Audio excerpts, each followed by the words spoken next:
আসসালামু আলাইকুম। বরাবরের মতোই আমি কাজী হামিদ রিজিওনাল ম্যানেজার হিসেবে কর্মরত আছি কিয়াম metal industries limited sister concern of BRB group. আজকের ভিডিওর কয়েকটা কথা বলবো।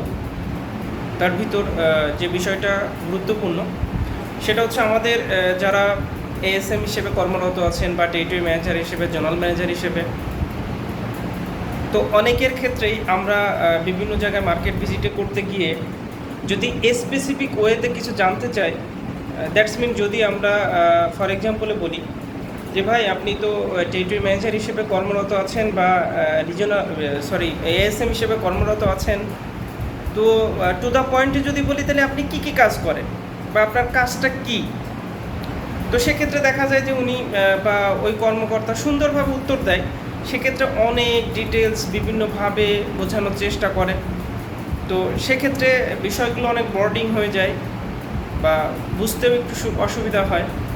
যদি বলি যে স্পেসিফিক ওয়েতে বলে, তখন অনেক সময় দেখা যায় সুন্দরভাবে গুছিয়ে বলা কঠিন হয়ে যায়, যেটা বিভিন্ন সময় আমরা ইন্টারভিউতেও দেখি যে যদি বলি যে আপনি কী কাজ করেন, আপনার কাজগুলো কী, তখন শুরু থেকে শেষ পর্যন্ত বিভিন্ন ধরনের কাজ বলা হয়। কিন্তু যদি এক্স্যাক্ট বলি, স্পেসিফিক ওয়েতে জানতে চাই, তো সেক্ষেত্রে একটু সমস্যার সম্মুখীন হয়। তো তাদের জন্য আমার মনে হয় আমার এই কথাগুলো, এই ভিডিওটা তাদের জন্য ভালো লাগতে পারে।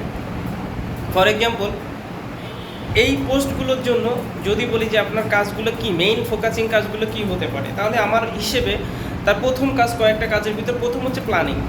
তার আসলে একজন টেরিটরি ম্যানেজার, এরিয়া ম্যানেজার বা জোনাল ম্যানেজারের মূল কাজগুলো কিন্তু হয় প্ল্যানিং করা। কিভাবে করা যায়, সেলসটা কোথা থেকে তোলা যায়, কোন পলিসিতে তোলা যায়, কাকে, কোন পিপুলকে কোথায় কাজ করানো যায়, কোন মার্কেটে কাজ করানো যায়, কোন সময় কাজ করা যায়, কোন সময় কোন দোকান থেকে ভালো অর্ডার করা সম্ভব, রাইট পিপুলকে রাইট জায়গাতে নিয়ে যাওয়া, সময় দেওয়া, সব কিছু ডিপেন্ড করে একজন এরিয়া ম্যানেজার, জোনাল ম্যানেজার বা টেরিটরি ম্যানেজার তার প্ল্যানিংয়ের উপর। আমরা যদি যার প্ল্যানিং বলি, যার প্ল্যানিং যত সুন্দর, তার সেলস আলহামদুলিল্লাহ তত ভালো করা সম্ভব। হ্যাঁ, তারপরে বলি অর্গানাইজিং। আরেকটা ওয়ার্ড হচ্ছে অর্গানাইজিং।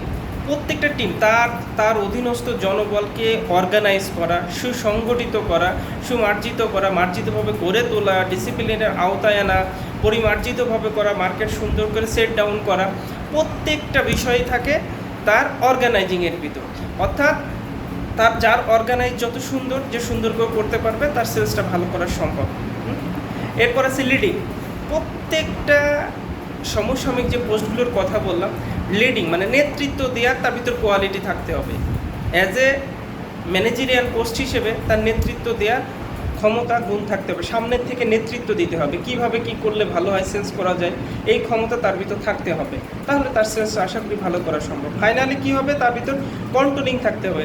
যেহেতু একজন territory manager, zonal manager, area manager, তারা অনেক জনবল নিয়ে কাজ করে, তো সেক্ষেত্রে তা আবার কন্ট্রোলিংয়ে, তার ভিতর মনিটরিংয়ের সাথে সাথে তার কন্ট্রোলিংটাও থাকতে হবে। ওই ম্যান পাওয়ারগুলোকে সুনির্দিষ্ট উপায়ে পরিচালনা করার দক্ষতা থাকতে হবে। তো আমার কাছে যেটা মনে হয়, যদি কোনো territory manager, zonal manager, area sales manager, যার ভেতর planning, organising, leading and controlling power থাকবে, ইনশাআল্লাহ তার সেলসটা ভালো হবে। ধন্যবাদ।